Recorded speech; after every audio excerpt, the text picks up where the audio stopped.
Selamat pagi, selamat datang di acara Gathering Vegan. Gaya hidup vegan, langkah efektif mengatasi pemanasan global. Acara yang akan berlangsung dari pagi sampai siang hari nanti dengan banyak informasi dan interaksi. Akan ada juga seminar lingkungan hidup bersama narasumber ahli dan hebat. Acara akan kita mulai dalam beberapa saat lagi.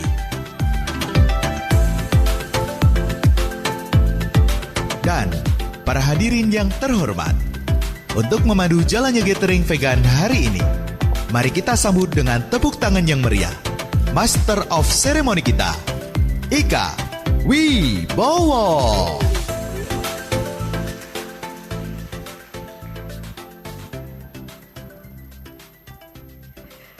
Assalamualaikum warahmatullahi wabarakatuh.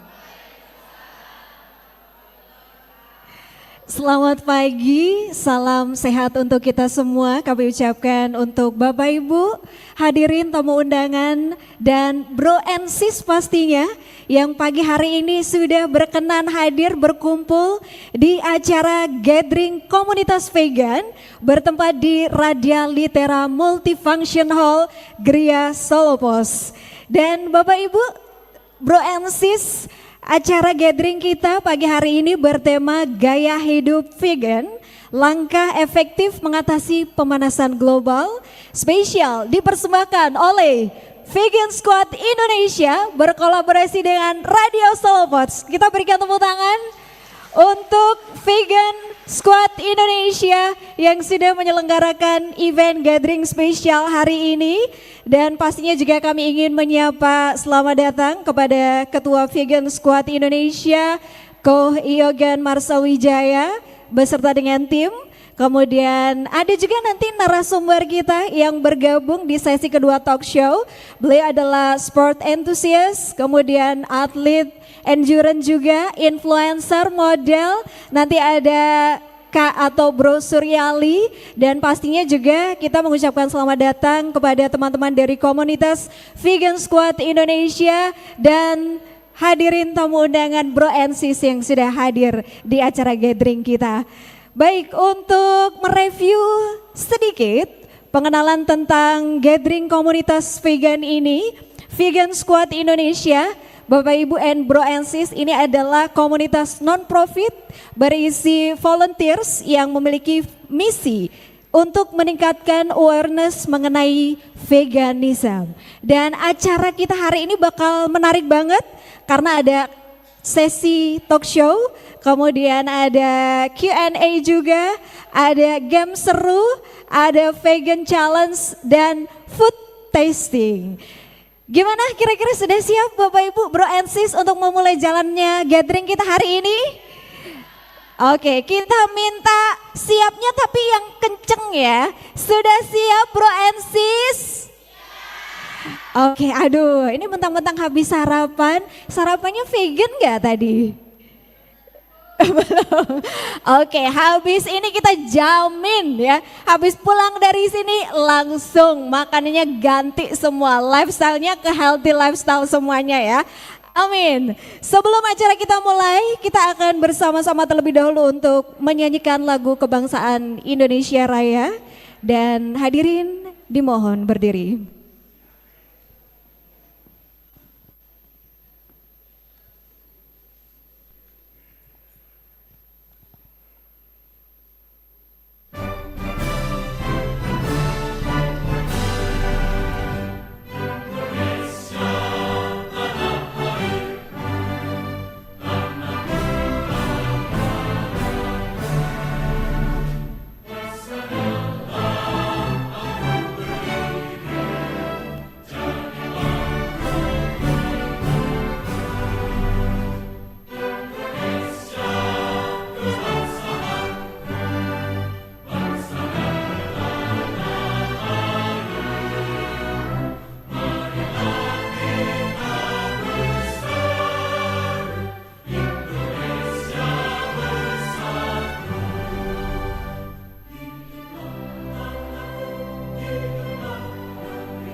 Hadirin disilakan duduk kembali.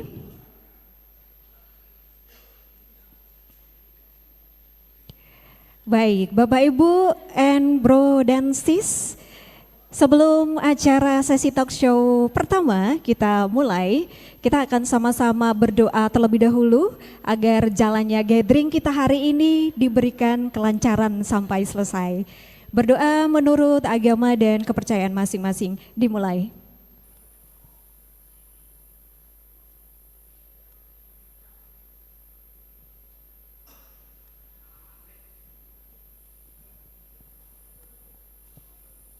Berdoa selesai.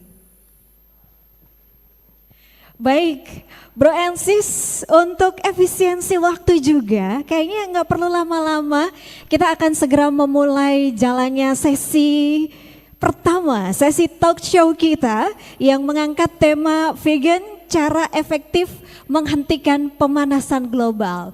Tapi sebelum sesi talk show kita mulai, kita juga ingatkan dulu Bro and Sis untuk jangan lupa bisa mengabadikan momen acara kita via story Instagram ataupun media sosial yang Bro and Sis miliki, dan nanti bisa di-mention untuk Instagram Vegan Squad Indonesia di @vegansquad.id.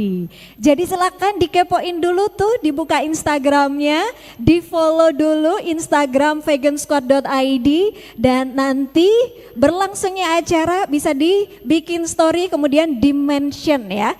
Dan jangan lupa juga bisa di-mention Instagramnya Radio Solopos di Radio Solopos. Dan kita juga informasikan kalau jalannya acara kita juga disiarkan secara langsung atau live di YouTube channel Vegan Squad Indonesia, dan nanti juga akan kita siarkan secara live di streaming radiosolopos.com. Jadi visualnya kita dapat, kemudian audionya juga nanti bisa disimak di 103 Radio Solopos.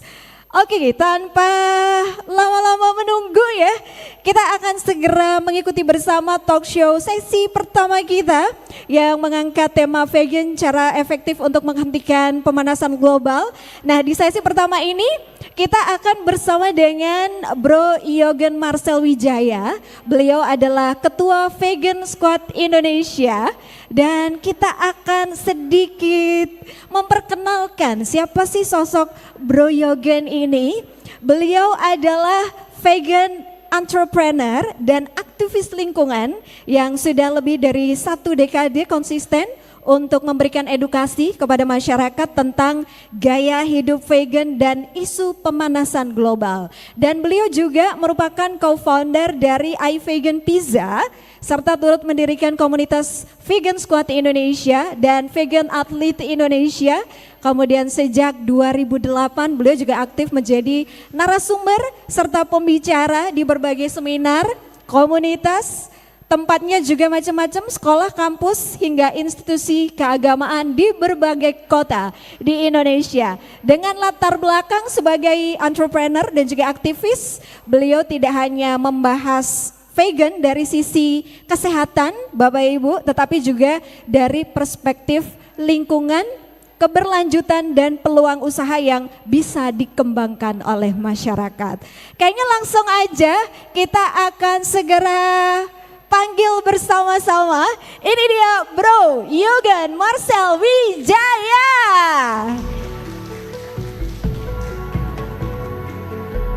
Halo semuanya, selamat pagi. Apa kabar? Iya, baik, luar biasa. Terima kasih.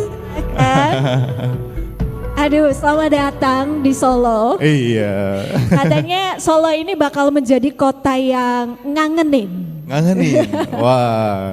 Bro Yogen udah berapa kali main ke Solo? Ini kali pertama saya Baru di Solo. pertama kali? Oke, selamat menikmati pesona Solo. Wah. Kita punya banyak banget destinasi wisata, kuliner, belanja. Pokoknya enjoy aja. Oke. Semoga nanti dan bisa balik lagi ke Solo Iya, ya. amin. Bro Yogen, ini kalau kita ngomongin tentang tema kita ya hari Iya. ini, itu adalah vegan, cara efektif untuk menghentikan pemanasan global. Ini juga sebenarnya saya jadi ingat beberapa tokoh itu banyak sebenarnya yang bisa menginspirasi kita ya. Saya tuh Betul. paling langsung melekat di ingatan saya itu adalah R.A. Kartini. Iya. R.A. Kartini. Ternyata beliau juga Vegetarian. vegetarian Iya. ya. Dan saya ingat kata-kata R.A. Kartini itu adalah vegan adalah doa tanpa kata. Tuh. Itu dalam banget doa tanpa kata yang ditujukan ke Tuhan yang Esa ya. Jadi banyak banget sebenarnya harapan-harapan ketika kita mengajak atau menginfluence bro and sis atau bapak ibu semuanya untuk jadi vegetarian ya. Betul, banyak alasan kok. Banyak alasan. Iya. Oke. Sama seperti banyak jalan menuju Roma.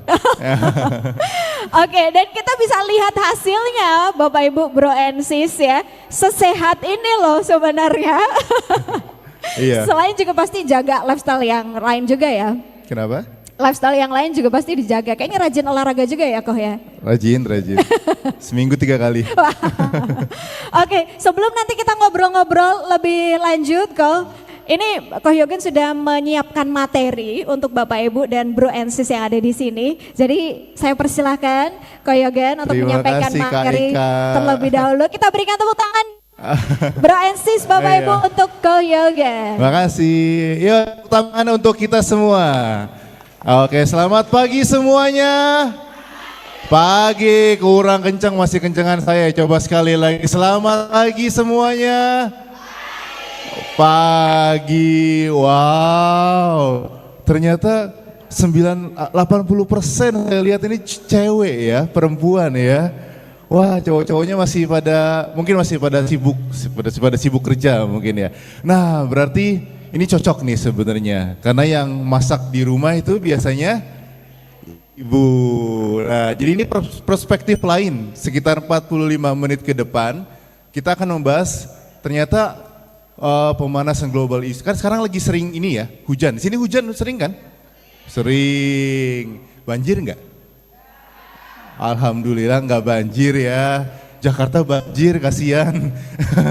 Makanya mau dipindahin deh ibu kotanya. Oke, biar nggak berlama-lama nanti boring pasti kalau kelamaan. Langsung aja kita mulai ya. Oke, tunggu sebentar. Kata kenal maka tak sayang. Nama saya siapa? Kak Yogan, benar. Wah, menyimak semua. Biar saya disayangi sama ibu-ibu semua. Oke, kita mulai ya. Sebelum lebih lanjut membahas tentang pemanasan global, saya akan membahas dasarnya dulu supaya nggak prah. Lanjut. Oh, nggak ke next. Bisa tolong dibantu di next dong? Nggak nyampe. Oke. Iya, efek rumah kaca. Jadi saya akan membahas dasarnya dulu. Kenapa saya bahas seperti ini? Karena masih banyak teman-teman, nggak hanya di Solo, bahkan di Jakarta pun masih banyak yang salah kaprah. Jadi efek rumah kaca, banyak yang berpikir, oh pemanasan global itu loh karena gedung-gedung tingkat menggunakan kaca. Benar atau salah? Salah. Itu hanya sebuah istilah. Istilah yang diambil dari rumah kaca. Pernah ngelihat rumah kaca nggak? Biasanya sih di daerah yang memiliki 4 musim. Musim panas, musim dingin. Fungsinya untuk menghangatkan tanaman yang ada di dalam agar meskipun suhu udara di luar itu dingin. Jadi pada saat matahari masuk ke dalam rumah kaca, panasnya terperangkap di dalam kaca tersebut. Tapi di kehidupan sehari-hari ada loh efek rumah kaca. Terjadi di mana? Mobil. Coba deh Bapak Ibu, kalau parkir mobil di tengah terik matahari 1 jam, panasan di dalam atau di luar? Di dalam, betul. Karena di dalam ada kondisi efek rumah kaca. Nah, bagaimana dengan efek rumah kaca yang terjadi di bumi kita secara luas? Coba bantu next selanjutnya. Nah, ini bumi kita anggap bumi dikelilingi oleh kaca yang sangat besar. Namun itu bukan kaca, itu adalah gas-gas rumah kaca. Gas-gas yang sifatnya mirip dengan kaca yang mampu menahan panas matahari. Ada yang tahu nggak gas rumah kaca apa aja? Gas rumah kaca, ada yang pernah dengar nggak? Apa sih? CO2, apa lagi? Nggak tahu, kebanyakan masyarakat cuma taunya CO2. Namun ada lagi loh, ada metana, ada nitrogen oksida, dan lain sebagainya. Nah, ketika matahari menuju ke bumi, sebagian dipantulkan keluar angkasa, sebagian masuk ke dalam bumi. Nah, yang masuk ke dalam bumi itu mantul. Pas mau keluar ditahan oleh rumah kaca, mantul lagi, mantul, dan dia terperangkap di dalam bumi kita ini. Kondisi ini menyebabkan dunia kita hangat. Kenapa saya bilang hangat? Karena kalau nggak ada kondisi seperti ini, pada malam hari akan minus 150 derajat Celcius. Bisa nggak kita hidup? Nggak bisa. Dan pada siang hari akan sangat panas sekali. Karena sebagian panasnya itu dipantulkan keluar oleh gas rumah kaca. Nah, namun setelah eranya revolusi industri, semakin banyak aktivitas manusia. Dan juga semakin banyak gas rumah kaca yang mengelilingi bumi kita. Kalau semakin banyak gas rumah kaca tersebut, akibatnya apa? Semakin banyak panas yang terperangkap. Dan itu akan meningkatkan suhu temperatur dunia secara menyeluruh. Dan itulah yang disebut pemanasan global, dan itu akan menimbulkan bencana-bencana seperti berikut. Lanjut. Sekali lagi. Nah, suaranya boleh? Mundur sekali. Oke, bentar. Suaranya belum on soalnya.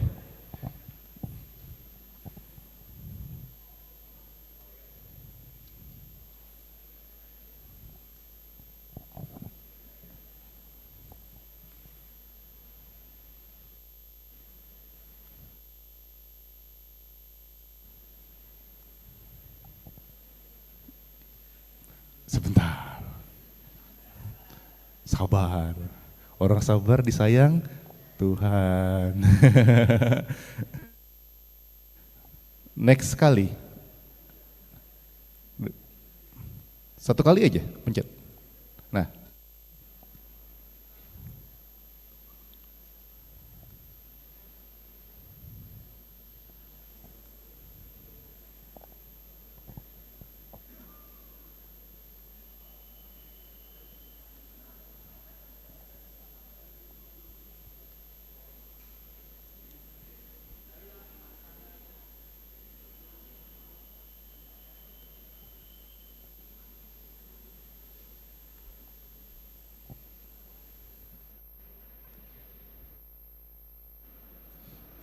Aja.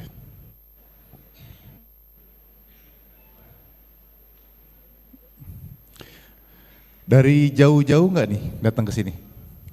Lumayan jauh ya, pasti nggak ada yang lebih jauh dari saya sih. Saya baru datang hari ini, jam 12:04 subuh. Dari Jakarta. Udah bisa belum? Belum. Sambil nunggu-nunggu dulu ya, Koh ya. Sabar dulu. Tapi saya juga penasaran sebenarnya, Koh. Iya. Alasan beberapa bro and sis di sini join di gathering kita tuh apa gitu? Nah, banyak hal. Ada yang kesejahteraan hewan, ada juga yang karena ini, isu lingkungan hidup. Iya. Nah, seperti itu. Coba kita tunggu sambil saya pengen tanya dulu deh ke Ibu berhijab coklat. Selamat pagi Ibu. Selamat pagi kakak. Dengan Ibu siapa? Dia Ibu Dian dari mana? dari Solo aja. Dari Solo aja. Kenapa Bu tertarik di event gathering kita? Ya pengen tahu sebenarnya apa sih pemanasan global itu seperti apa dan juga programnya untuk ke depan itu seperti apa. Oke, pengen foto bareng Koh Yogen juga enggak? Wah. Pengen banget. Wah. Teman saya yang satu lagi lebih gitu. Kayak langsung ya. Nanti jangan kaget kalau habis pulang dari sini media sosialnya Koh Yogen langsung followernya tambah banyak banget ya. Oh. Oke, sambil nunggu-nunggu lagi. Ibu yang belakang ini. Dengan Ibu siapa dari mana Bu? Saya Ita dari Colomadu. Ibu Ita. Ibu Ita dari Colomadu. Ibu kenapa Ibu join di event kita? Oke. Udah kalau saya lebih tertarik ke vegan nih. Pengen Bu? Banget. Woi. Mulai keren kapan Bu akan dicoba Bu? Secepatnya. Secepatnya. Kayaknya udah ready ya. Udah ready. Kok silakan kok dilanjut. Terima kasih tim audionya. Oke, akan menimbulkan bencana-bencana sebagai berikut. Sekali lagi. 5 million refugees have fled southern parts of Asia. The The refugees faced a long march, which has shattered all previous records. The climate is all over the news. In the grip of unmitigated catastrophe. Weather and climate is Save our world. Ya, lanjut. 9 dari 10 bencana alam terburuk di dunia diakibatkan oleh pemanasan global atau perubahan iklim. Artinya adalah 90% itu akibat dari perubahan atau cek 1, 2, 3 ataupun pemanasan global. Seperti apa? Lanjut lagi. Next. Ya, ini data dari Badan Nasional Penanggulangan Bencana atau BNPB. Ini riwayat statistik bencana di Indonesia 10 tahun terakhir grafiknya. Naik atau turun? Naik. Dari tahun 2014 sampai dengan tahun 2023. Lanjut lagi. Next. Nah, ini data dari World Risk Report. Ini yang mau saya highlight. Tahun 2018, Indonesia belum masuk 10 besar negara yang paling beresiko terkena bencana alam. Namun, di tahun 2022, Indonesia peringkat 3 dunia negara yang paling beresiko terkena bencana alam. Dan 1 tahun kemudian di tahun 2023 peringkat 2 dunia negara yang paling beresiko terkena bencana alam. Artinya apa? Ketika pemanasan global atau perubahan iklim eskalasinya meningkat, negara yang paling duluan kena bencana siapa? Kita, Indonesia.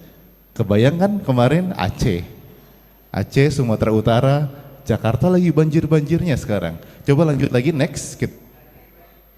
Ini data Kompas. 3.000 pulau di Indonesia akan terancam tenggelam karena naiknya permukaan laut dunia. Lanjut lagi. Ada yang tahu nggak ini apa? Es, hujan es. Pernah di sini di Solo ngalamin nggak hujan es? Pernah ya? Mungkin 15 tahun yang lalu nggak ngalamin. Namun sekarang alaminya. Masih butirannya masih kecil-kecil seperti ini. Namun ketika pemanasan global meningkat bisa lebih besar dan biasanya berbarengan dengan angin puting beliung. Lanjut lagi. Nah, angin puting beliung. Ini mirip dengan tornado, bedanya hanya skalanya yang lebih kecil. Angin puting beliung kecepatan anginnya masih di bawah 50 km per jam. Dan Indonesia menariknya adalah belum pernah mengalami angin tornado sampai dengan tahun 2024.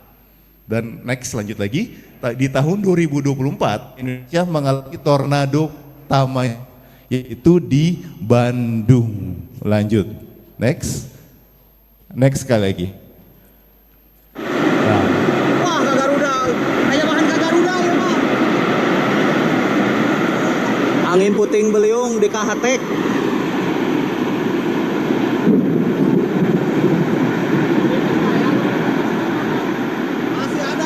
Lanjut aja, next lagi. Lalu ini tahun 2024 Sukabumi banjir bandang. Lanjut lagi, 1 tahun kemudian akhir tahun juga di Aceh Sumatera Utara banjir bandang juga. Lalu ini triggernya adalah siklon tropis, badai siklon tropis. Dan menariknya adalah dahulu badai siklon tropis tidak pernah terjadi di Asia, terutama di Asia Tenggara. Namun terjadi di tahun, boleh ada mic yang lain enggak? Next, lanjut. Nah, lalu ini tahun 2025 di Singapura dan Australia banjir juga. Hujan deras mengakibatkan banjir. Nggak hanya di Indonesia aja, di negara-negara mengalaminya. Lanjut lagi. Ini ada di Cina, Taiwan, badai Ragasa. Lanjut lagi. Dubai, hujan. Nah, Dubai itu negara gurun pasir, di mana air itu bisa dibilang langka ya. Namun bisa kebanjiran karena hujan nonstop selama 12 jam, mengakibatkan ya, bandaranya lumpuh. Cek 1, 2, 3, lanjut lagi, next. Nah, di satu tempat mengalami kebanjiran, di belahan dunia lain mengalami kekeringan sampai bahkan kebakaran hutan. Ini terjadi Waktu dulu kita awal-awal pandemi tahun 2021 di Australia. Dulu sempat viral di mana kanguru pada minta air ke masyarakat. Itu di tahun 2021, 16.000 hektar lahan terbakar. Lanjut lagi, next. Nah ini baru banget awal tahun lalu Los Angeles kebakaran, Hollywood. Jadi rumah artis-artis Hollywood kebakar di sini.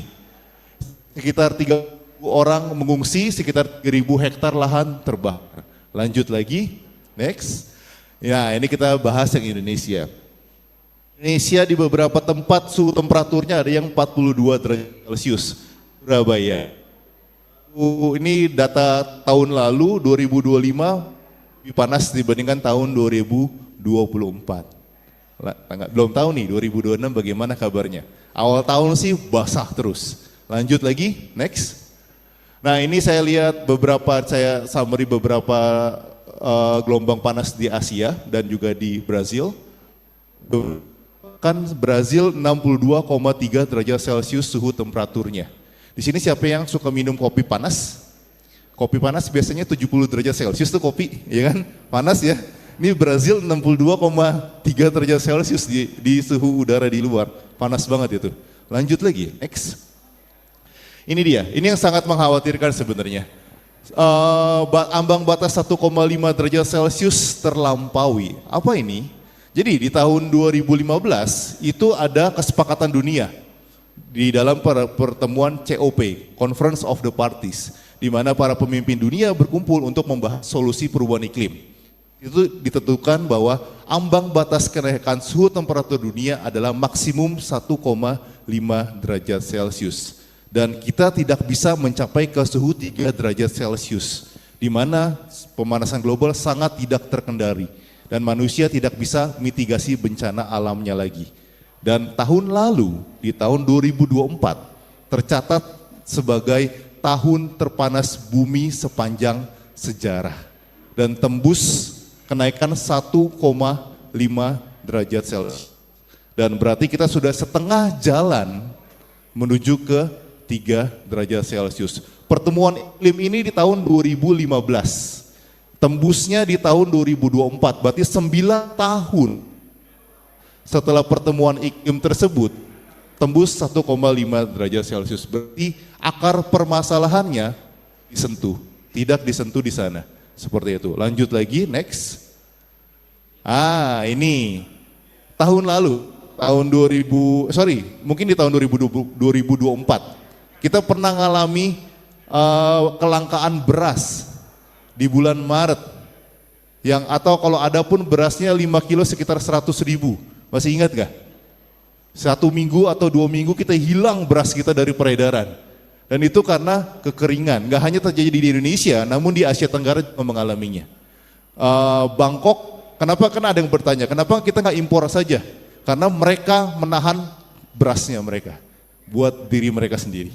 Seperti itu, karena memang terjadi kekeringan di Asia Tenggara. Lanjut lagi, next. Kutub utara akan mencair ketika pemanasan global meningkat. Apa akibatnya sih? Permukaan air laut akan naik. Lanjut, coba next dulu. Nah ini kejadian nih di kutub utara, di Jakarta Utara. Jakarta Utara ini banjir karena hujan loh.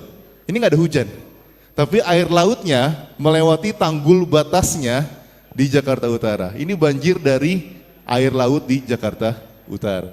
Lanjut lagi, next. Nah ini data satelit NASA, luas permukaan kutub utara dari tahun ke tahun, dari tahun 1975 sampai dengan tahun 2020 cenderung turun. Lanjut, next. Apa akibatnya kalau kutub utara dan selatan mencair seluruhnya? Ketika kutub utara mencair seluruhnya, permukaan laut dunia akan naik sampai dengan 12 meter.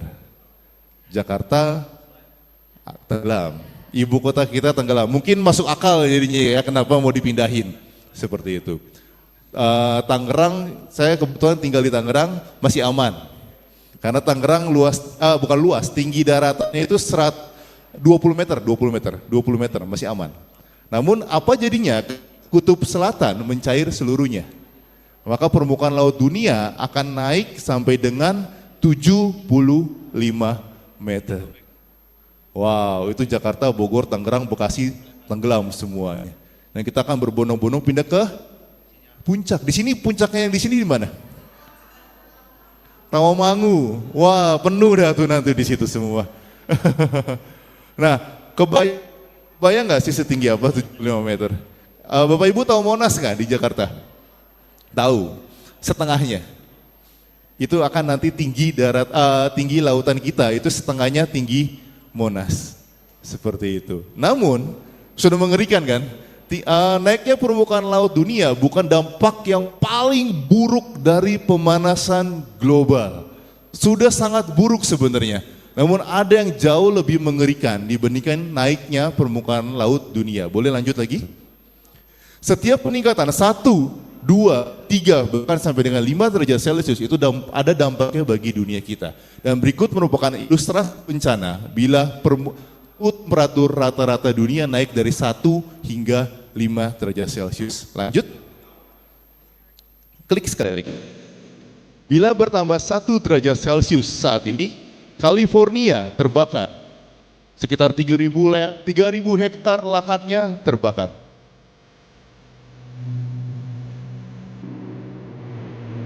2.000 pulau di Indonesia sudah tenggelam saat ini karena naiknya permukaan dunia. Hujan es semakin sering terjadi dan biasanya berbarengan dengan angin puting beliung. Kecepatan anginnya sekitar 50 km per jam.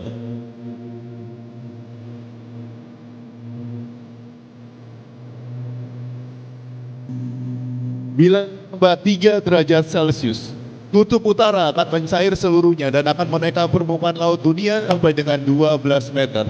Hutan Amazon maka turunnya dan akan menaikkan suhu temperatur dunia menjadi 4 derajat Celcius. Kekeringan yang lebih parah dibandingkan kelangkaan beras 2024 akan terjadi di Indonesia, Australia, dan juga New Zealand.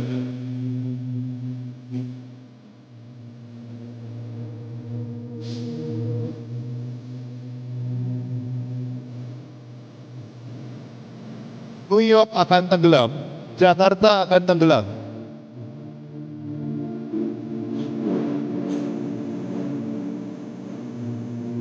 Bangladesh tenggelam,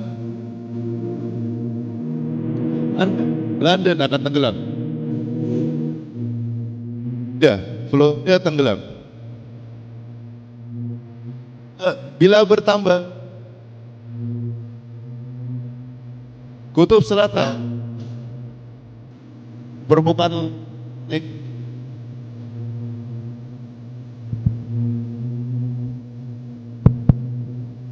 mengungsi iklim, kita akan berbondong-bondong pindah ke tempat yang lebih tinggi. Terjadi kerusuhan di seluruh dunia karena perebutan air, makanan, dan juga tempat tinggal.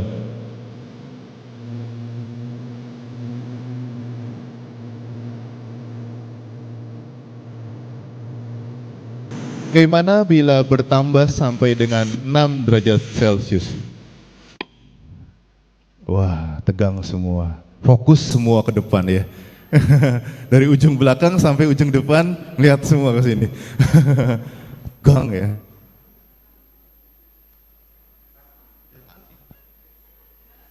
Oh, mati. Mic-nya juga berarti.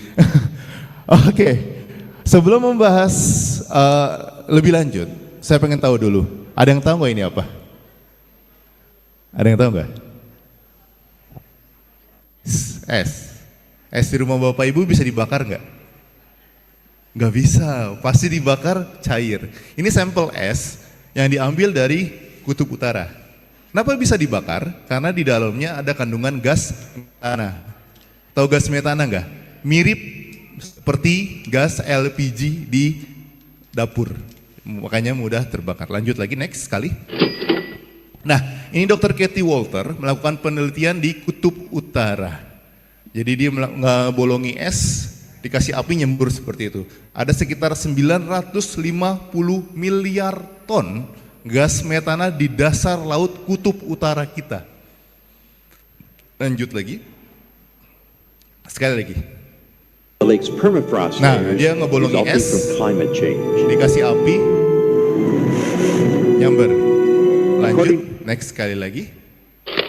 Nah, ini peta timbunan gas metana di seluruh dunia, metan hidrat.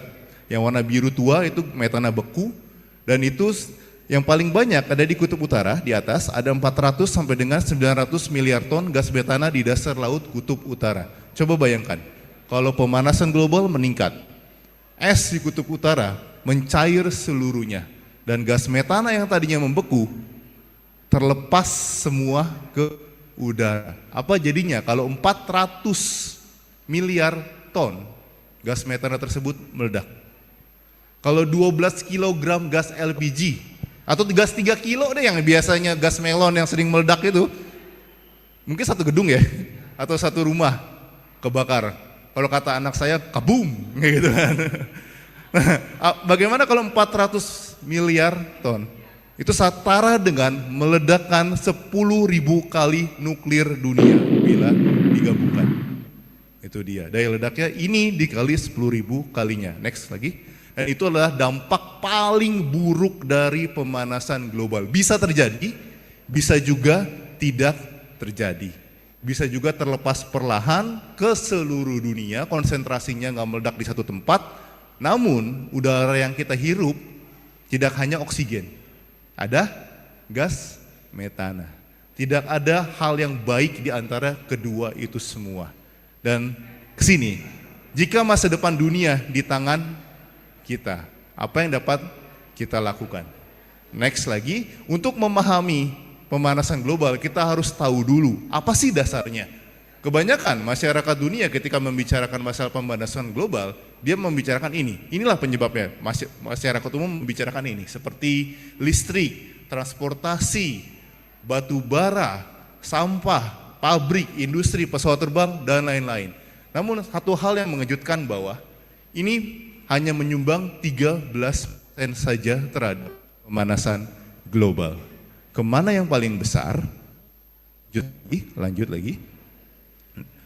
Berdasarkan data dari FAO, Food and Agriculture Organization tahun 2006, jadi lembaga pangan dan pertanian dunia. Di sini disebutkan bahwa peternakan hewan menyumbang emisi yang lebih besar dibandingkan emisi gabungan transportasi dan industri di dunia. Besar, lebih besar dari industri. Padahal kita udah ngelihat industri besar banget, tapi peternakan hewan jauh lebih besar. Dari tahun 2006 sampai dengan tahun 2019 itu banyak laporan demi laporan berkaitan dengan industri peternakan hewan. Saya kasih lihat laporannya dulu, baru saya lanjut lagi, next.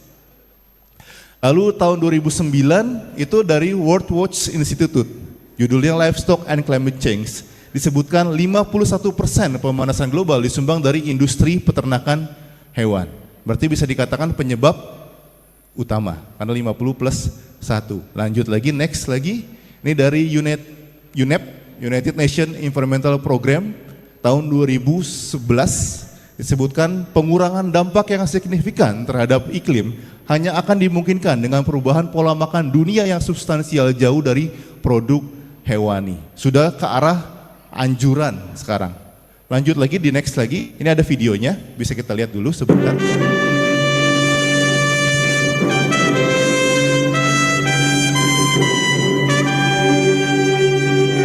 We are at the stage where the issue which has long been talked about in the corridors and in the back rooms, but never frontally as an important item in public policy, has now come to the fore, is now very much on the tables of governments and the United Nations system. A report released by the United Nations Environment Programme stated that a global shift towards a vegan diet is necessary to avoid the worst impacts of climate change. Production of livestock, in particular meat products, is an enormously intense one in terms of consumption of resources. Therefore, the panel is saying that yes, let us change our lifestyles, and reducing meat consumption is part of the solution in a world with soon 9 billion people. The report as presented to world policymakers urges strict measures to avoid devastating consequences. Both emissions and land use depend strongly on diets. Animal products, both meat and dairy, in general require more resources and cause higher emissions than plant-based alternatives. More than fossil fuels, agricultural activities directly influence ecosystems by occupying large land areas and using huge quantities of water. Animal products are important because more than half of the world's crops are used to feed animals, not people. Findings conclude with the following statement. A substantial reduction of impacts would only be possible with a substantial worldwide diet change away from animal products. This is a time now for reports such as this to help the analysis and the decision-making of governments and entities everywhere.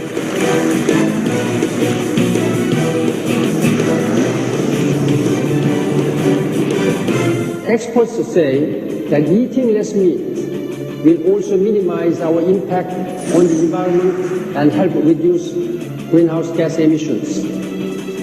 The message is clear. Climate change is about our health and the health of our planet. We are all in this together.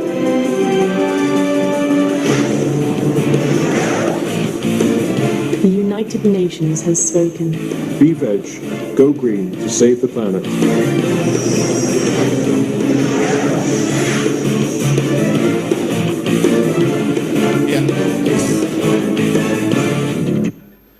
Iya, ini dari science, dari AAAS, American Association for Advanced Science. Iya, mengurangi konsumsi produk hewani di seluruh dunia hingga setengahnya akan menyebabkan pengurangan emisi sampai dengan 73%. Ya. Next, lanjut lagi. Nah, ini tahun 2019 IPCC, Intergovernmental Panel on Climate Change. Jadi lembaga iklim dunia. Jadi di tahun 2019 disebutkan bahwa 75% penggundulan hutan Amazon itu disebabkan oleh industri peternakan hewan. Nah, padahal selama ini kita tahunya hutan ditebang buat apa sih? Kertas biasanya, ya kan? Kertas, kawan-kawan. Dan kenyataannya dari laporan tersebut disebutkan bahwa 75% hutan dunia ditebang untuk industri peternakan hewan. Lanjut lagi, next. Nah, ini dia baru kita bahas. Bapak Ibu di sini kalau konsumsi daging beli atau motong sendiri? Beli, mayoritas belilah ya, ya kan? Nggak melihara, mungkin ada tapi mayoritas beli. Nah, semua hewan yang kita beli berasal dari mana? Peternakan.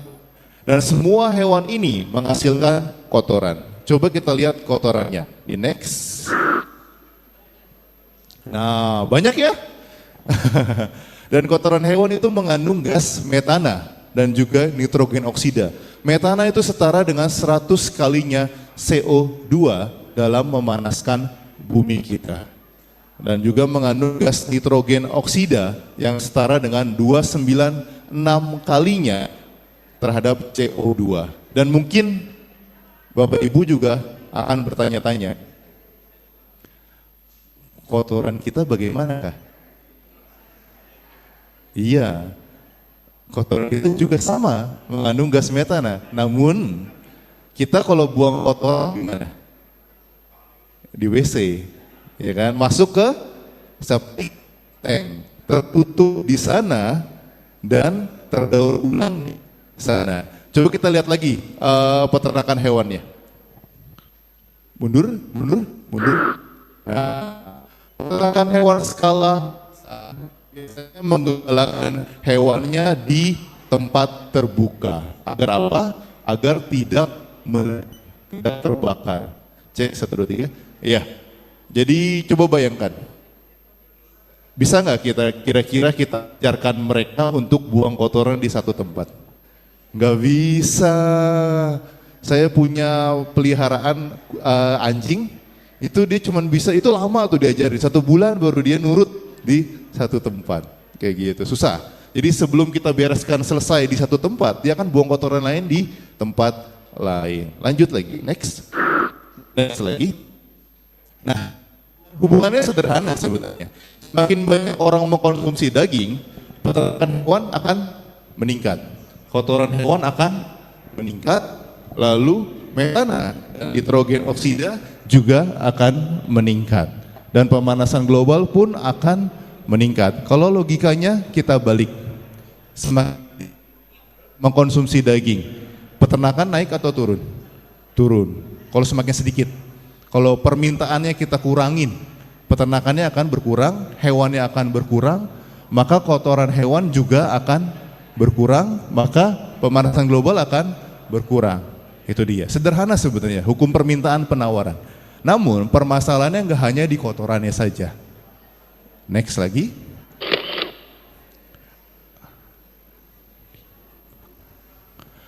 Laporan dari Bank Dunia, 90% penggundulan hutan Amazon itu kan oleh industri peternakan hewan.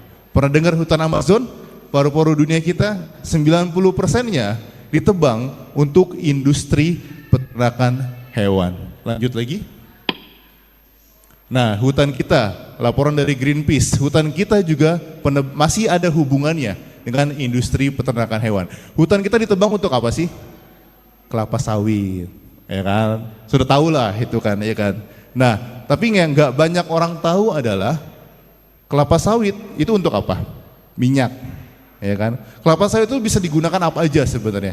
Minyaknya bisa dipakai. Nah, ampas kelapa sawitnya itu dijual ke Selandia Baru untuk dijadikan pakan ternak, diekspor. Itu dia. Makanya di laporan Greenpeace disebut oleh hutan kita masih berhubungan dengan industri susu di Selandia Baru. Lanjut. Kelaparan dunia. Ada sekitar 1 miliar orang kelaparan di dunia. Apakah kita memang kekurangan makanan atau distribusinya yang salah? Coba kita lihat dulu laporannya, silakan.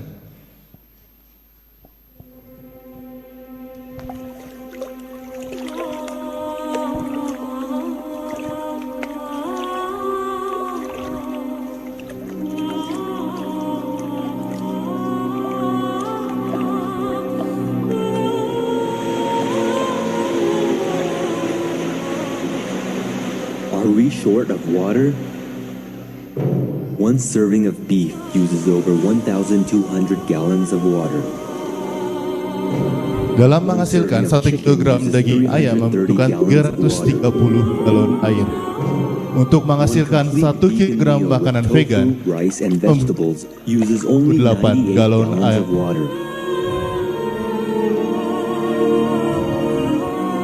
Bedanya jauh sekali.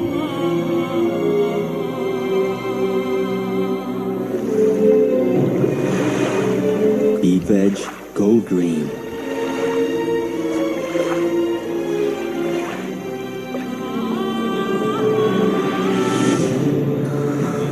Apakah kita kekurangan makanan saat ini?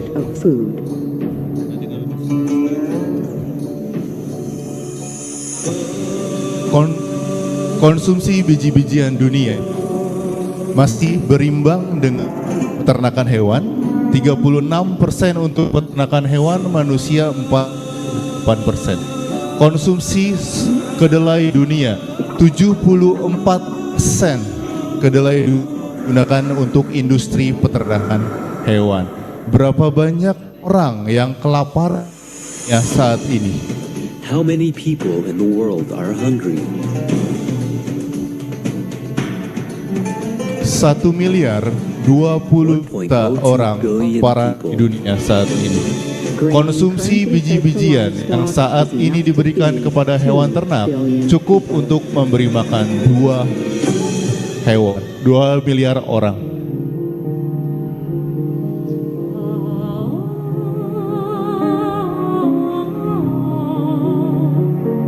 And I said already 80% of it will be cut almost immediately. And we can see the result in a few weeks.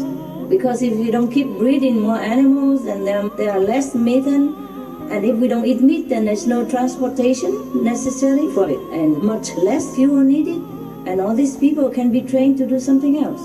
And there will be less hunger because we will use the agricultural products, cereals, to feed humans instead of feeding more bred animals in the future.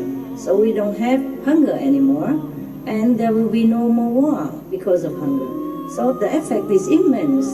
Keep multiplying it, and then you know what I mean.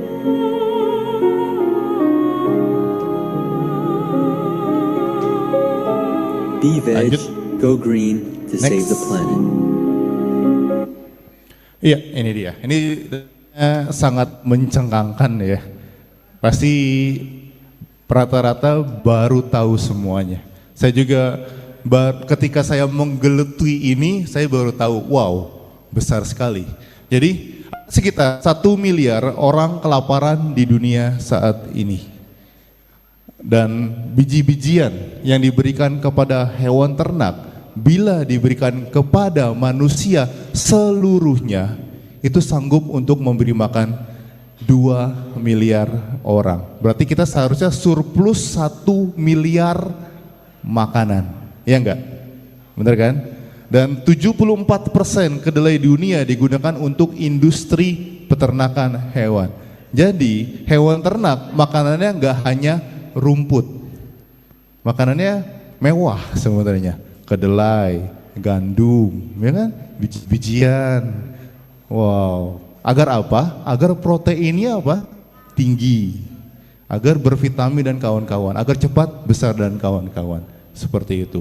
Dan untuk menghasilkan 1 kilogram daging sapi membutuhkan 1.200 galon air, dan itu di penelitian lain disebutkan setara dengan 20.000 liter air, dan itu setara dengan 1 tangki mobil yang di tengah, dan itu juga setara dengan air mandi per orang selama 6 bulan.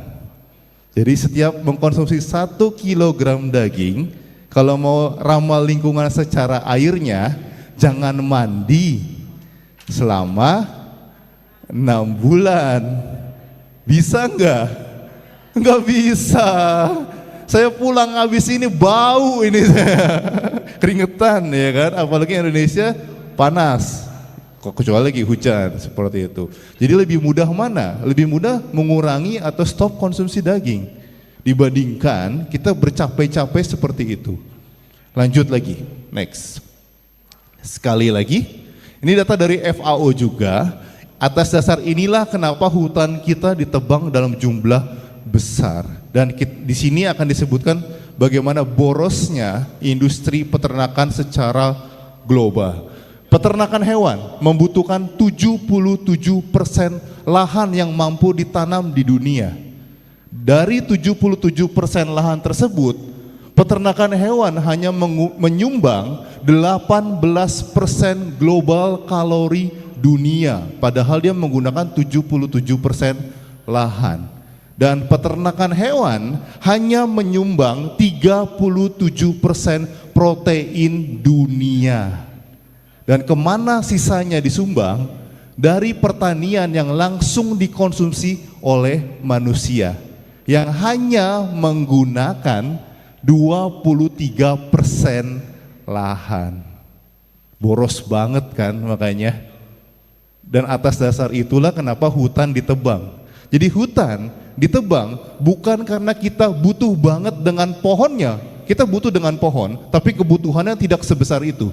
Tapi kita butuh banget dengan lahannya. Makanya hutan ditebang. Dan ini dia, 77%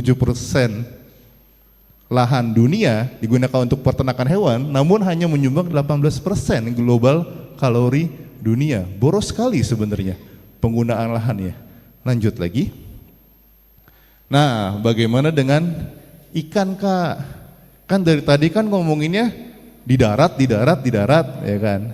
Kalau di darat perikanan itu mirip sih sebenarnya dengan peternakan. Karena di kembang biak semakin banyak mengkonsumsi, semakin banyak ikannya, semakin banyak kotorannya. Bagaimana dengan di laut? Next. Nah, ini pasti banyak nih yang langganan Netflix. Siapa yang langganan Netflix, angkat tangan? Oh, cuma satu. Beneran? Nggak ada yang langganan? Wah, ada tuh ibu-ibu juga banyak kan, malu-malu nih. Anaknya yang langganan mungkin, ibunya mah nonton aja, ya kan? Oh, logo saya Sunda ya jadinya. Ya, langganan Netflix. Jadi kalau langganan Netflix jangan hanya nonton drakor ya ibu-ibu. Iya. Siapa? Lee Min Ho. Ya, jangan hanya nonton drakor. Boleh nonton Seaspiracy atau nanti The Game Changer, itu juga bagus. Dua dokumenter itu menarik untuk ditonton. Jadi ini sangat menarik di sini. Pernah mendengar ini enggak? Gerakan tanpa plastik, gerakan tanpa sedotan plastik. Pernah dengar enggak? Karena dulu viralnya karena penyu tuh ketusuk dengan sedotan plastik. Itu makanya viral tuh, makanya strawless movement. Nah, di sini disebutkan sedotan plastik hanya menyumbang 0,01% sampah plastik di lautan. Lalu sebagian besar, lebih dari 50% sampah plastik di lautan disumbang dari jala ikan yang digunakan untuk menangkap ikan. Jadi dia kalau udah rusak dibuang begitu saja di lautan. Dan diprediksi ada di tahun 2048 ikan akan punah dari perairan di seluruh dunia, bukan karena sampah plastik, namun karena penangkapan yang berlebihan. Dan ikan akan tetap punah bila manusia tidak menggunakan plastik sama sekali. Tetap akan punah. Namun kalau sebaliknya, dibalik, manusia masih menggunakan plastik nih semisalnya, namun tidak mau konsumsi ikan, ikan akan pulih. Karena permasalahan terbesarnya adalah penangkapan besar-besaran. Dan ikan itu sangat penting di ekosistem laut. Kalau ada satu tempat yang hilang ikan, itu akan menjadi zona mati. Ketika ikan mati, terumbu karang akan mati. Tahu nggak terumbu karang? Itu hutannya lautan. Dan hutan di lautan itu lebih besar dari hutan Amazon. Kenapa? Karena Indonesia, bumi lebih luas daratan atau lautan? Lautan. Jadi kalau ikan punah, terumbu karang mati, makin panas dunia kita. Bisa dibilang musnah langsung. Seperti itu. Lanjut. Next. Ini dari Kompas, mengerikan. Jika pemanasan global tidak terkendali, diperkirakan populasi manusia akan berkurang hingga 75% akibat bencana, penyakit, kelaparan, dan juga kemiskinan. Lanjut lagi. Nah, apa yang dapat saya lakukan? Lanjut lagi. Karena penyebab utamanya dari peternakan hewan, maka kita punya peran dalam hal permintaan dengan cara mengurangi atau kalau mau saya seperti saya stop konsumsi daging. Saya itu vegan dari tahun 2006. Berarti tahun ini saya genap 20 tahun saya vegan. Tepuk tangan dong. Nah, yang tepuk uang tadi di situ. Terima kasih. Nah, jadi yang mengatakan kalau vegan kurang gizi, apakah saya terlihat kurang gizi? Saya terlihat sangat bergizi, kelebihan gizi sebenarnya. Saya punya teman yang lebih lagi seperti itu. Oke, dengan cara mengurangi konsumsi daging. Menguranginya seperti apa? 1 minggu ada berapa hari? 7, 1 hari dulu. Kalau udah bisa 1 hari, 3 hari. Ini pengalaman saya ya. Kalau sudah bisa 3 hari, 5 hari. Dari 5, 6, enggak, saya 5 langsung 7. Kayak gitu. Jadi lengkap dua kalau saya. 1, 3, 5, 7. Tapi nih, kalau misalnya Bapak Ibu udah semangat nih, langsung berubah. Nanti kita ada 7 Days Vegan Challenge, Bapak Ibu ada hadiahnya. Nanti akan dipandu oleh MC Kak Ika nanti. Menanam pohon untuk jangka panjang, naik sepeda atau gunakan energi terbarukan. Kalau punya budget lebih, boleh gunakan energi terbarukan, solar panel. Lalu kalau kincir angin kayaknya di Indonesia belum ya, belum secara massal. Hemat energi, hemat belanja, sebarkan informasi ke semua orang. Karena kalau hanya saya yang vegan, dunia selamat nggak? Dunianya nggak akan selamat kalau hanya 1 orang yang vegan. Makanya kita harus bersama-sama untuk berubah. Lalu gunakan produk-produk organik. Menariknya adalah produk organik tanpa pupuk kimia itu mampu menyerap 40% CO CO2 lebih banyak dibandingkan pertanian biasa. Tanahnya ikut menyerap CO2 dan juga tidak lupa untuk berdoa. Itu dia. Lanjut. Udah mendekati akhir kok. Udah mendekati akhir ini. Mungkin ada yang bertanya-tanya nih dari tadi. Apa sih Kak bedanya vegetarian sama vegan? Apa? Ada yang tahu nggak? Atau ada yang bantu jawab? Wah, ibu yang di sini tadi udah langsung angkat tangan. Wah, kayaknya jago sekali nih. Boleh, Bu? Silakan. Enggak jago, bismillah ya. Kalau vegan yang saya tahu tidak mengkonsumsi daging, telur dan susu. Sedangkan kalau vegetarian itu masih mengkonsumsi telur dan susu. Wih, tepuk tangan dulu ibunya. Ibu siapa? Ita. Oke, mantap ibunya. Langsung dijawab dengan ibunya. Jadi bedanya itu. Jadi seorang vegan dengan vegetarian itu sama-sama tidak mengkonsumsi daging apapun yang judulnya hewan. Namun seorang vegetarian masih mengkonsumsi produk turunannya seperti telur, susu dan juga madu. Lalu saya seorang vegan, gaya hidupnya juga vegan. Artinya saya tidak menggunakan jaket kulit, saya tidak menggunakan sepatu kulit. Ini bukan sepatu kulit. Nah, gitu dia. Lalu sekarang kulit itu udah banyak yang sintetis. Lalu sekarang dulu disebutnya kulit sintetis. Kalau sekarang disebutnya vegan leather.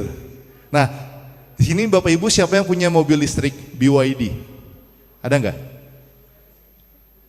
Belum ada ya, baru saya doang. Nah, itu kenapa saya bahas BYD, bukan sponsor. Dia menggunakan semua produknya menggunakan vegan leather. Itu. Jadi dan juga teman saya lagi approaching Lexus untuk vegan leathernya, lalu Mercedes juga ada opsi vegan leathernya. Jadi sekarang vegan leather udah masuk ke ranah yang lebih prestis, yang lebih high end seperti itu. Nah, vegan organik, lanjut lagi ke sini. Vegan organik adalah pola makan vegan yang plus bahan-bahan yang organik. Itu jauh lebih ramah lingkungan. Lanjut lagi, udah mendekati akhir. Next. Nah, tren-tren vegan di Indonesia selama 5-10 tahun terakhir. Lanjut. Next. IKEA, di sini ada nggak? IKEA, nggak ada ya. Oh, produk furniture sih sebenarnya. Namun di Jakarta tuh terkenal karena dia restorannya sangat terkenal di sana. Nah, di restoran di situ ada produk plant-based atau vegannya. Lanjut lagi. Next. Saigon, Pobaba juga ada vegan option. Jadi sekarang banyak brand-brand besar yang di Indonesia itu menyediakan vegan alternatif. Lanjut lagi seperti next. Abu Bastik ada yang stick vegannya dari jamur. Lalu 12 Chinese food juga ada vegan optionnya. Lanjut lagi. Ini Unilever, dia mengeluarkan produk-produk shampoo dan juga sabun yang vegan. Lanjut. Ini produk saya sendiri, iVegan Pizza. Kalau Bapak Ibu ke Jakarta, mungkin boleh mampir. Kak Yogen gitu, Kak Yogennya ada enggak gitu. Jangan minta gratis Kak gitu ya. Next. Nah, ini Loving Heart Light, ini juga nanti salah satu sponsor hadiahnya juga dari mereka. Lanjut lagi, ini daging-dagingan. Daging yang tidak terbuat dari daging, tapi rasanya oke lah dan mirip seperti daging. Lanjut, next. Public figure, nah ini muka-mukanya familiar pasti. Next, vegan public figure di seluruh dunia. Billie Eilish, seorang vegan. Siapa nih yang tahu? Gen Z? Ada? Tahu tuh udah banyak yang ngangguk-ngangguk tuh. Joaquin Phoenix ini pemeran Joker yang terbaru. Dua Joker terakhir pemerannya Joaquin Phoenix. Lanjut lagi. Zendaya, pacarnya Amazing Spider-Man yang baru. Ini seorang vegan. Lalu ini pemerannya Now You See Me yang baru muncul di film. Ini juga. Lanjut lagi. Lewis Hamilton, siapa sih ini yang suka nonton F1? Wah, ibu-ibu nonton F1 keren juga. Pembalapnya siapa, Bu? Nah, ini Hamilton 7 kali juaranya seorang vegan. Vegan waktu dia juara dunia ke-4 kalau nggak salah. Lalu Leonardo DiCaprio. Lanjut lagi, next. Nah ini atlet-atlet di Olimpiade tahun 2024 yang plant based dan meraih medali.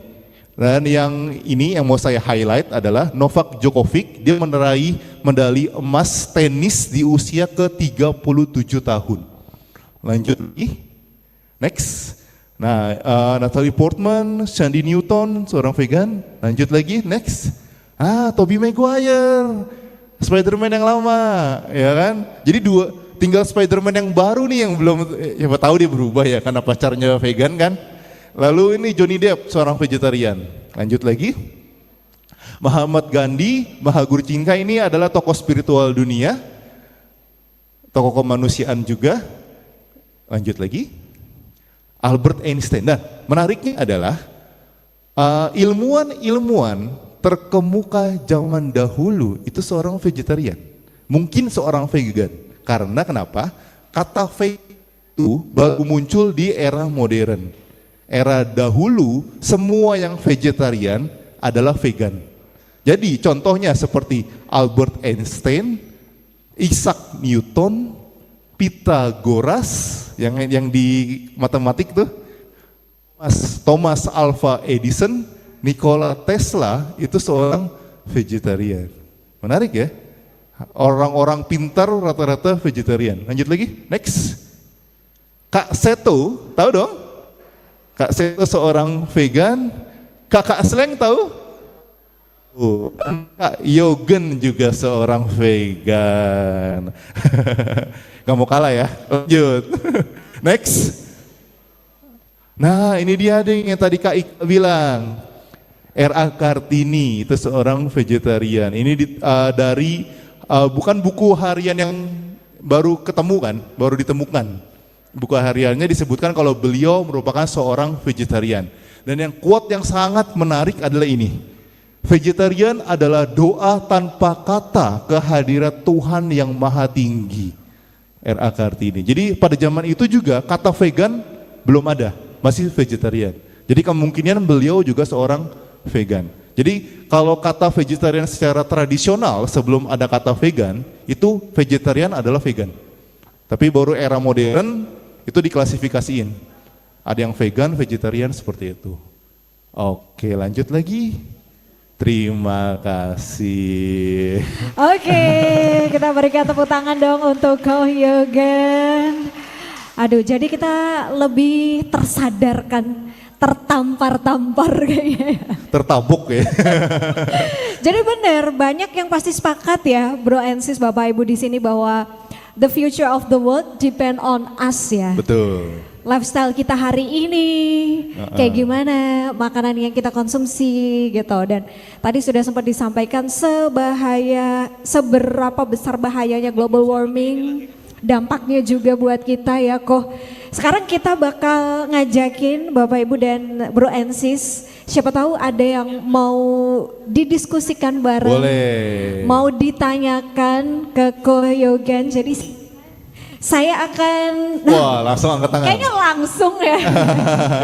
Boleh, silakan. Ya. Kita akan coba satu-satu dulu aja ya Ko ya. Satu-satu. Nanti baru Ko Yogen kasih jawaban ya. Oke, yang dari belakang dulu ya, Ibu sabar ya. Mungkin Dito, ya Kak Dito bisa berikan mic-nya, bantu untuk Bapak yang di belakang. Mohon berdiri dulu Bapak, silakan memperkenalkan diri dengan Bapak siapa? Terima kasih atas waktunya. Iya. Perkenalkan aku Rudi. Aku dari kecil itu sebenarnya seorang vegetarian Pak. Bahkan sampai hari ini juga vegetarian. Cuma aku vegetariannya waktu kecil karena orang tua cuma belikan sayur aja. Terus kalau tanggal tua kan mesti makan sayur, jadi vegetarian aja. Kalau tanggal muda ya makan daging. Cuma pertanyaannya gini, tadi aku ada lihat produk pengganti daging ya. Itu kalau dikonsumsi untuk jangka panjang aman nggak? Itu aja pertanyaannya. Karena kan terus terang kalau aku pencinta daging, untuk disuruh mengalihkan langsung ke vegan tuh kayaknya agak susah ya. Makasih. Oke. Dengan Pak siapa tadi Pak? Rudi Pak. Rudi. Pak Rudi. Ya Pak Rudi, nah ada gift juga spesial. Nah camilan. Iya. Bisa diricip. Silakan Ko Yogan. Oke, terima kasih Pak Rudi pertanyaannya. Nah, ini menarik, tapi belum saya sampaikan, belum saya naikin ke atas. Jadi mulai ada penelitiannya. Lalu saya baru lihat di Reels ada yang dia nampilin. Jadi justru produk olah. Jadi kan itu kan daging-dagingan. Itu kalau di-compare dengan produk yang sejenis yaitu sosis, ya kan? Sosis asli ya.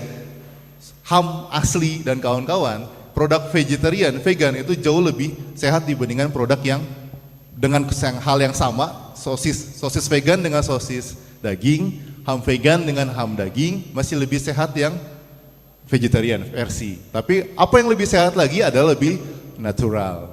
Dan kebetulan saya seorang vegan secara 20 tahun, memang peralihan di awalnya saya pakai daging-dagingan banyak. Karena terbiasa kan biasanya. Kan biasanya yang menghambat kita jadi vegan itu lidah kan? Lidah, keluarnya sama kan? Keluarnya sama, mau makan elit di toko lagi, di restoran fancy, keluarnya sama, lidahnya doang kok. Nah, lebih bagus, lebih natural. Jadi kalau saya, memang di awal di 1 tahun pertama saya seperti itu, namun ketika sudah mulai terbiasa, saya jarang sih sebenarnya.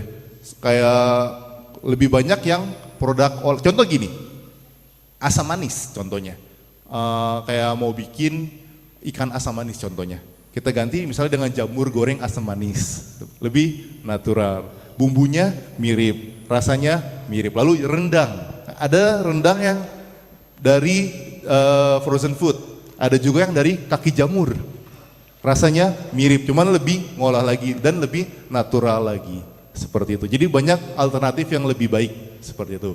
Namun secara penelitian sudah mulai ada penelitiannya. Dan kalau compare apple to apple dengan produk yang sejenis, dia jauh lebih sehat dibandingkan yang daging. Tapi kalau di compare dengan yang natural, ya lebih sehat yang natural.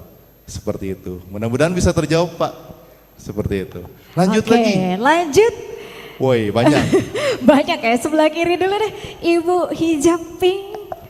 Kak Dito, bisa dibantu? Oke, silakan Ibu. Perkenalkan, halo. Saya Prihatin dari Kabupaten Boyolali. Mau menanyakan madu. Kalau vegan sama vegetarian itu, katakanlah madu itu hewannya ya. Kalau yang diperfungsikan madunya, apakah itu berpengaruh kepada vegan ataupun vegetarian? Itu kok. Oke, terima kasih. Terima kasih. Kalau kategori vegetariannya itu vegetarian, tapi untuk vegan tidak. Jadi ada beberapa hal kenapa seorang vegan itu tidak mengkonsumsi madu. Dalam hal etik dan juga hal-hal lingkungan. Kalau lingkungan kan sebenarnya semakin besar dia dikondisikan, itu jumlahnya akan semakin besar. Jadi kalau contoh gini, hewan itu kalau dibiarkan hidup bebas dia nggak sebanyak ini. Tapi karena ada permintaan dikondisikan, jadi dipaksa kawin, semakin banyak jumlahnya. Nah, madu juga hal seperti itu. Nah, namun ada lagi hal etikal. Kenapa seorang vegan tidak mengkonsumsi madu? Jadi, tahu nggak hard worknya si lebah? Sepanjang hidupnya, dia itu mengumpulkan madu. Dikumpulin, dia benar-benar hidup 24 jam, bukan 24 jam sih, setiap hari hampir seluruh hidupnya mengumpulkan madu, dimasukkan ke rumahnya, dan ketika itu dirampas oleh manusia, dan ketika diperas skala industri, mereka tidak peduli ada hewannya atau tidak. Itu secara etikal di situ kena, seperti itu. Namun kalau secara lingkungan masih sama sebenarnya, konsepnya sama, semakin banyak diternak, kondisikan, jumlahnya akan meningkat secara tidak alami. Seperti itu. Oke, mudah-mudahan terjawab. Kalau seorang vegan tidak, saya juga tidak mengkonsumsi madu. Alternatifnya apa? Bisa yang lain sih sebenarnya. Bisa, itu kan gula ya, utamanya gula. Mungkin katanya ada nutrisi yang lain, ada kok di tempat lain. Seperti itu. Mudah-mudahan terjawab Bu. Yang lain? Wah, biarkan MC yang memilih ya, saya tidak. Aduh, saya serba salah nih. Kak Ika aja yang memilih, Kak Ika. Aduh, dari depan dulu ya, tadi belakang udah, monggo Ibu.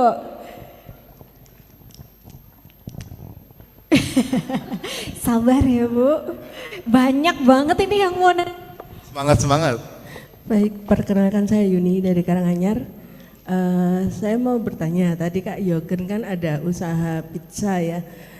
Untuk pembuatan pizza itu kan kalau yang normal itu kan ada produk-produk dari turunan hewan. Nah, untuk pengganti itu apa? Karena saya juga usaha saya juga untuk menerima pesanan Pizza? roti snack gitu sih. Oh. Kadang-kadang membuat pizza juga. Terima kasih. Terima kasih. Nah, jadi menariknya sebenarnya pizza tradisional itu nggak pakai telur. Pizza tradisional ya, telur susu itu tidak ada. Itu menariknya seperti itu. Jadi saya langsung dari awal udah langsung tanpa telur, tanpa susu, tetap pakai ragi, yeast instan itu bisa. Jadi bedanya apa? Dia kan cuma tipis kan, cuma segini lah. Beda dengan, tapi roti juga saya bisa bikin sih. Roti burger juga saya bisa tetap bisa bikin empuk. Jadi permainan antara gula dan raginya sebenarnya. Kayak gitu. Kalau terlalu lebih lanjut itu rahasia dapur nanti. Tapi kandungannya seperti itu kok. Itu tinggal jumlahnya aja sih sebenarnya. Kayak gitu. Tetap bisa kok, tetap bisa seperti itu. Jadi ada juga yang mengakali dengan kentang, tahu nggak? Donat kentang itu mama saya sering bikin. Jadi kayaknya di pinggir jalan juga suka, ya kan? Pengganti telur agar, nah kelemahan roti tanpa telur, dia empuknya di hari pertama. Hari pertama udah hampir mirip lah sama seperti telur biasa. Namun di hari kedua dia mulai keras. Makanya kan pizza saya itu selalu adonan hari pertama. Kayak gitu. Pizza Hut pun sama. Pizza Hut pun juga sama, Domino's pun sama. Rata-rata adonan hari pertama. Atau dia di freezerin sama dia supaya jadi adonan hari pertama. Seperti itu. Lalu roti cuma saya bukan spesialis di roti, tapi saya bisa tetap permainan ragi dan gula sih sebenarnya. Kombinasi ragi dan gula itu bisa membuat dia ngembang. Nah, tinggal takarannya aja. Ibu akal-akalin aja di situ, ya.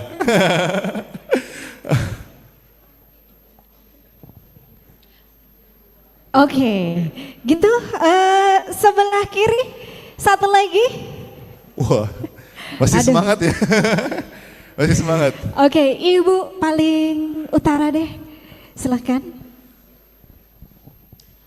Terima kasih. Terima kasih. Kak Yogen. Saya vegetarian, mungkin mau menuju vegan. Makanya saya sangat tertarik dan keluarga saya itu memang keluarga besar banyak ya.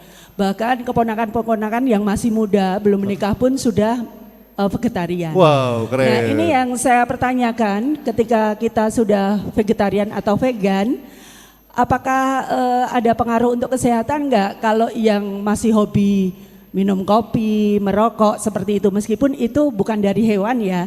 Cuma untuk kesehatan sendiri nanti berpengaruh enggak itu kalau masih hobi minum kopi, teh, merokok. Nah, itu hubungannya dengan vegan dan vegetarian, apakah ada enggak nanti untuk menuju kita untuk lebih sehat? Itu aja kok. Terima kasih kok. Makasih. Nah, pasti di mana-mana saya membahas tentang veganan itu kan pasti akan ada tentang kesehatan.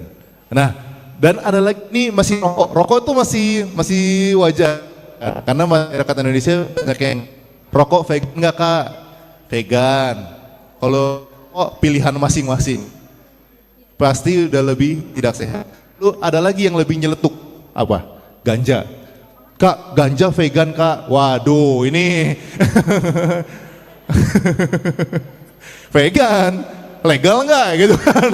Gitu kan pertanyaannya. Gitu. Jadi lalu juga ada yang nanya, Kak, alkohol gimana Kak? Vegan. Halal nggak gitu kan, gitu kan. Balik lagi itu pilihan masing-masing. Jadi nggak semua yang vegan harus kita konsumsi, ya kan? Ngerti nggak? Batu tuh vegan loh. Tapi kita, ya kan, kayak gitu. Nah, lalu bagaimana dengan kesehatannya? Nah ini dia. Jadi gini, ini menarik. Dahulu kita terpatrik dengan 4 sehat 5 sempurna. Di mana yang paling sempurna apa? Susu, ya kan? Nah, jadi tahu nggak sih 4 sehat 5 sempurna sudah lama sekali tidak diterapkan di Indonesia, bahkan di dunia. tahun 2017 ini diterapkan di Indonesia oleh Kemenkes. Menariknya adalah, ini kan 2017, anak saya SD baru tahun lalu ke SD kelas 6, bahasannya masih 4 sehat 5 sempurna. Gurunya belum terupdate, tapi dari 2017 sudah diterapkan seperti ini. Apa ini? Ini adalah isi piringku konsepnya. Jadi dari satu piring yang kita makan, setengahnya kanan itu harus ada, setengahnya harus ada sayur dan buah-buahan. Sepertiga piring kita harus sayur dan 1/6 piring kita harus ada buah. Lalu nasi, makanan pokok hanya 1/3 dari piring. Siapa yang makan, kalau makan nasinya 1, buk gitu. Ya kan? Habis sudah 1, lauknya di atas, duk duk duk duk. Sering itu banyak itu di warteg-warteg, ya kan?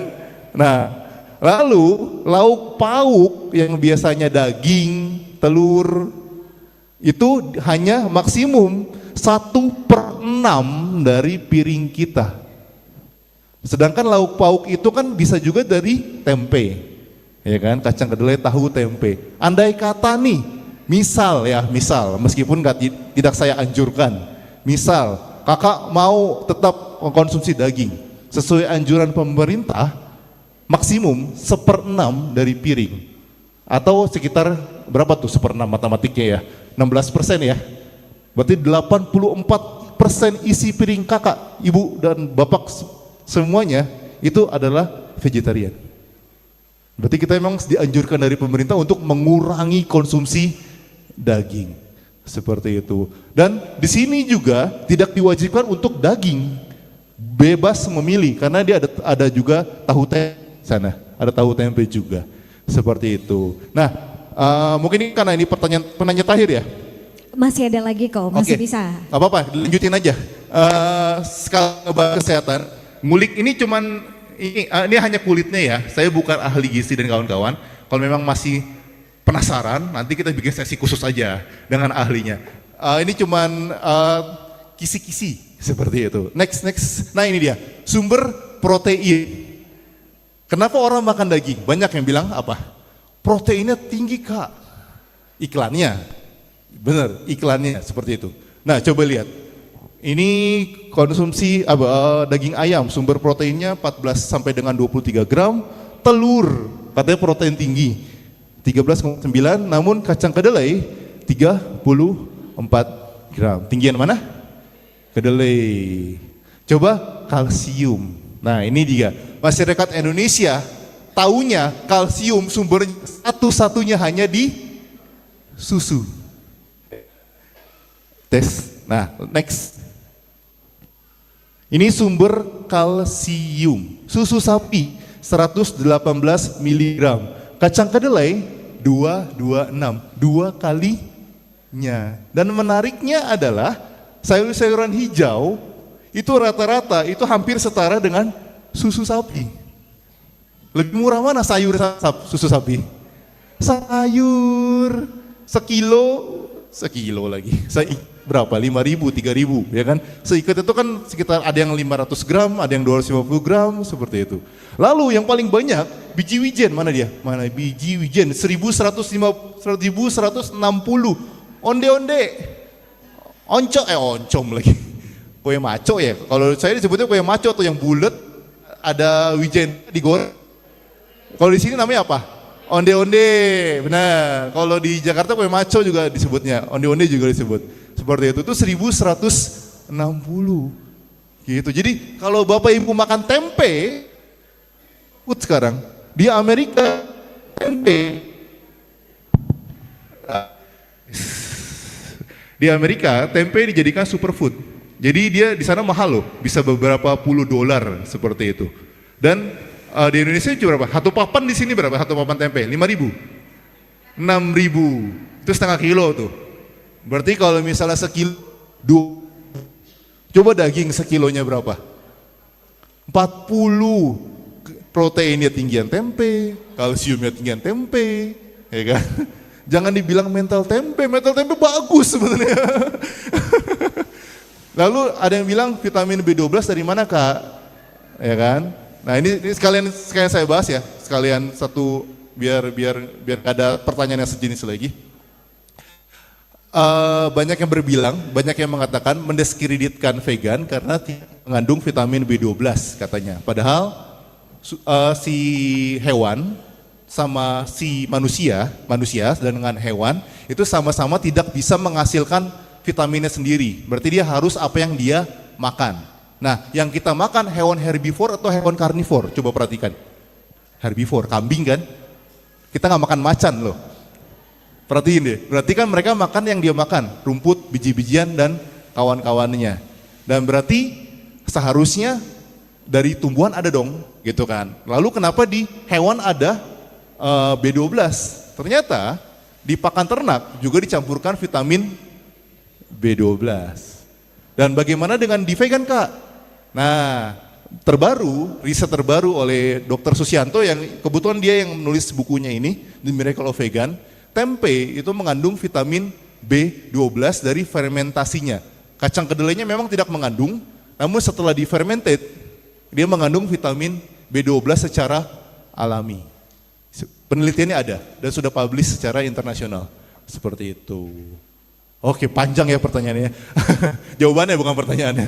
Mungkin dikembalikan ke MC. Oke Kak.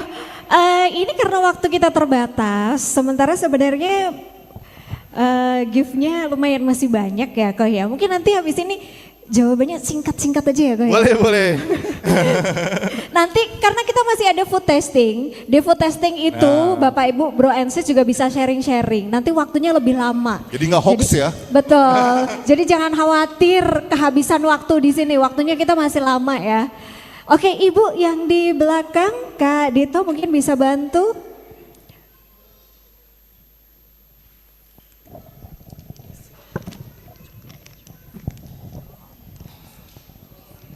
Terima kasih untuk waktu yang diberikan pada saya. Perkenalkan, nama saya Indianti. Yang ingin saya tanyakan, yang pertama, untuk tadi ya paparan tadi, karena katanya pemanasan global dan bencana itu kan mayoritas disebabkan oleh dari hewan ya. Nah, kalau ini ya yang saya tahu atau yang saya lihat, penggundulan hutan, kemudian mungkin lahan-lahan dan sebagainya itu kan juga banyak untuk industri. Ya.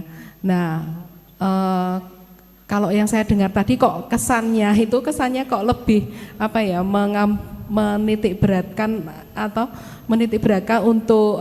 untuk yang non vegan begitu. Nah, itu bagaimana? Karena kan banyak bencana juga itu disebabkan juga oleh faktor-faktor yang lain ya. Itu yang pertama. Kemudian yang kedua, sistem pencernaan antara karnivora, herbivora dan omnivora itu kan sendiri-sendiri. Nah, manusia itu kan disetting sebagai omnivora.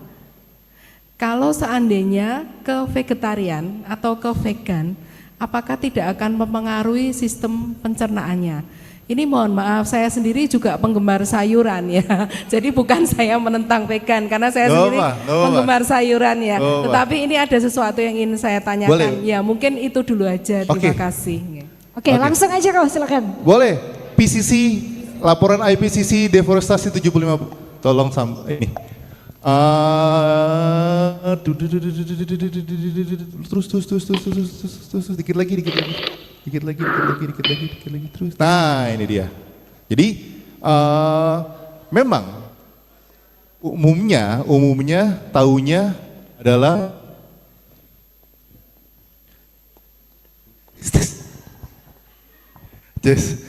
bentar.